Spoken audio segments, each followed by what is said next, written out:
पकड़ लिया।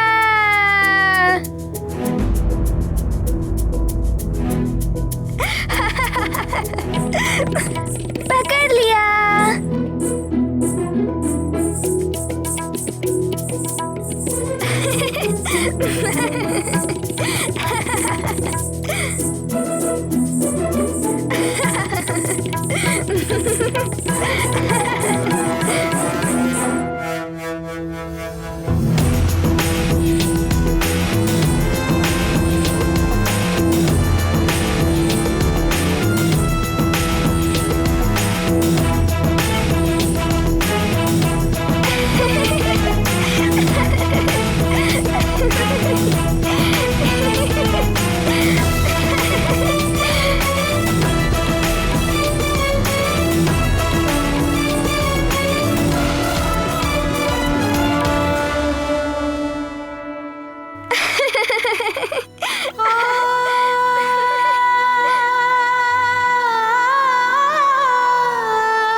किस बात पर इतनी आनंदित हो रही हो प्रीता?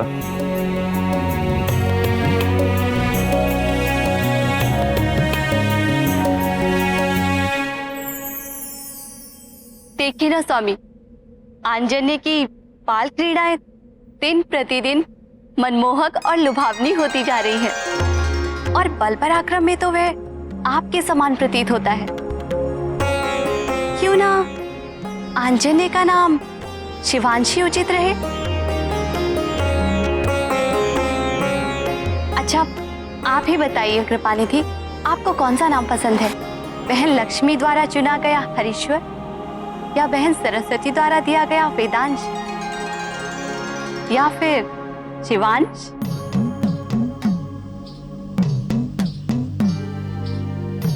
हे हरि, ये कैसी विकट समस्या है, कैसा संकट है। ये तीनों देवियों के चुने श्रेष्ठ नामों में से किसे सर्वश्रेष्ठ कहूं? पार्वती के शिवांश नाम चुनकर मैं सरस्वती को रुष्ट कैसे करूं? गहरी दुविधा का सामना मैं भी कर रहा हूं भोलेनाथ। सरस्वती के चुने वेदांश को श्रेष्ठ नाम बताकर बहन लक्ष्मी को पीड़ा तो नहीं दे सकता। नाम शिवांश हो, वेदांश हो या लक्ष्मी का बताया हरीश्वर, नाम तीनों श्रेष्ठ हैं। पर इनमें से किसी एक को सर्वश्रेष्ठ बताकर मैं किसे रुष्ट करूं? बहन पार्वती तो निश्चित ही मुझ भ्राता से रुष्ट हो जाएंगी।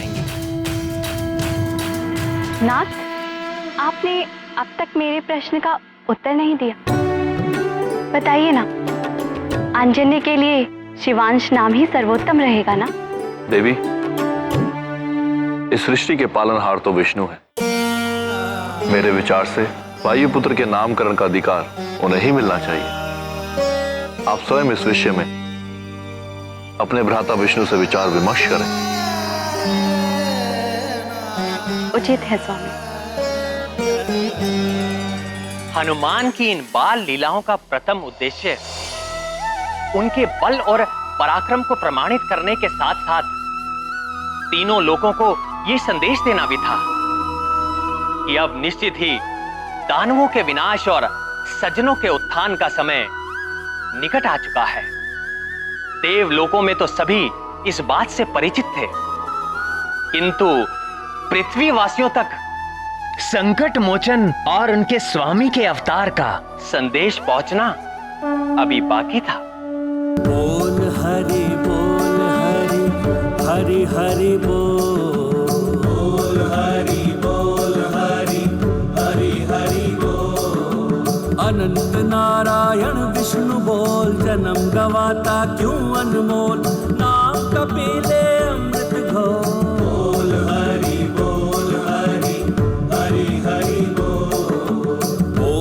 हरि बोल हरि हरि बोल।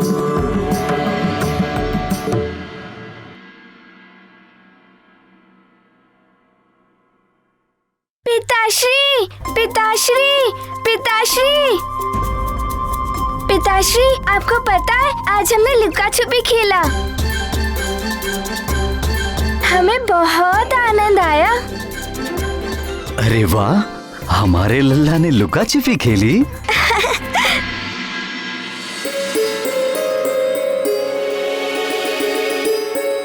प्रणाम महाराज।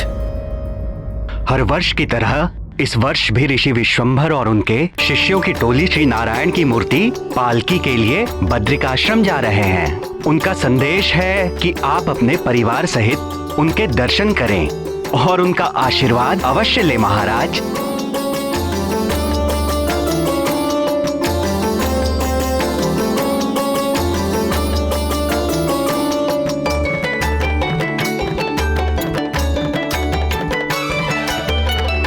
सुमेरु की सीमा पर रहने वाले ऋषि विशंबर पिछले 50 वर्षों से मौन व्रत धारण किए हुए थे। व्रत के कारण वो अपने इष्ट नारायण की मूर्ति के सिवाय ना तो किसी से बात करते और ना ही किसी पर दृष्टि डालते। उन्हें नारायण के नाम के सिवाय और कुछ नहीं सुहाता था।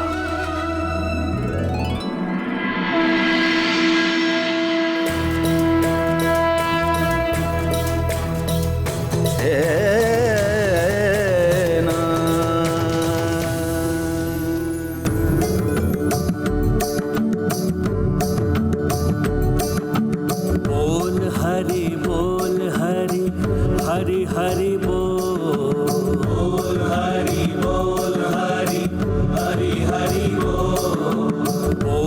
हरि बोल हरि हरि बोल।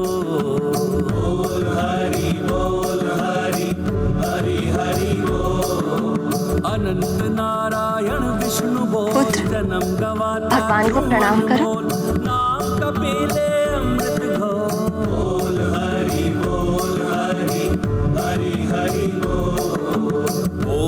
हरि बोल हरि हरि बोल।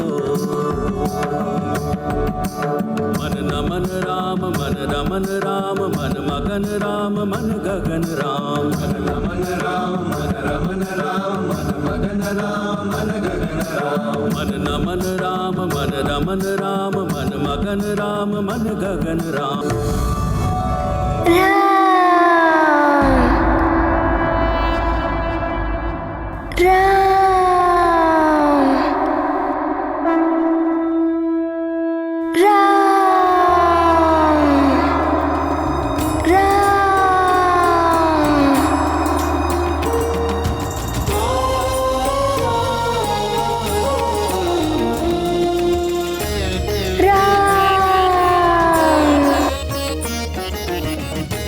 राम नहीं बेटा,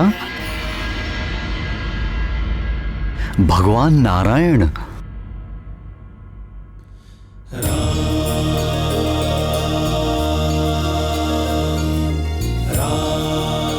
नहीं पिताश्री, ये तो राम ही है।